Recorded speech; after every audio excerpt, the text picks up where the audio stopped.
উত্তিষ্ঠত জাগ্রত, উত্তিষ্ঠত জাগ্রত। সকালবেলায় তো ঈশ্বরের আলো আপনি এসে আমাদের ঘুম ভাঙিয়ে দেয়। সমস্ত রাত্রির গভীর নিদ্রা এক মুহূর্তেই ভেঙে যায়। কিন্তু সন্ধেবেলাকার মোহ কে ভাঙাবে? সমস্ত দীর্ঘদিনের চিন্তা ও কর্ম হতে উৎক্ষিপ্ত একটা কুহকের আবেষ্টন, তার থেকে চিত্তকে নির্মল উদার শান্তির মধ্যে বাহির করে আনব কী করে? সমস্ত দিনটা একটা মাকড়সার মতো জালের উপর জাল বিস্তার করে আমাদের নানা দিক থেকে জড়িয়ে রয়েছে।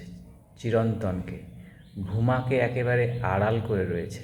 এই সমস্ত জালকে কাটিয়ে চেতনাকে অনন্তের মধ্যে জাগ্রত করে তুলব কী করে?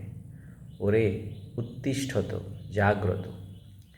দিন যখন নানা কর্ম, নানা চিন্তা, নানা প্রবৃত্তির ভিতর দিয়ে একটি একটি পাক আমাদের চারিদিকে জড়াতে থাকে, বিশ্ব আমার আত্মার মাঝখানে একটা আবরণ গড়ে তুলতে থাকে, সেই সময়ই যদি মাঝে মাঝে আমাদের চেতনাকে সতর্ক করতে না থাকি, উত্তিষ্ঠত জাগ্রত এই জাগরণের মন্ত্র যদি ক্ষণে ক্ষণে দিনের সমস্ত বিচিত্র ব্যাপারের মাঝখানেই আমাদের অন্তরাত্মা থেকে ধ্বনিত হয়ে না উঠতে থাকে, তাহলে পাকের পর পাক পড়ে ফাঁসের পর ফাঁস লেগে শেষকালে আমাদের অসাড় করে ফেলে।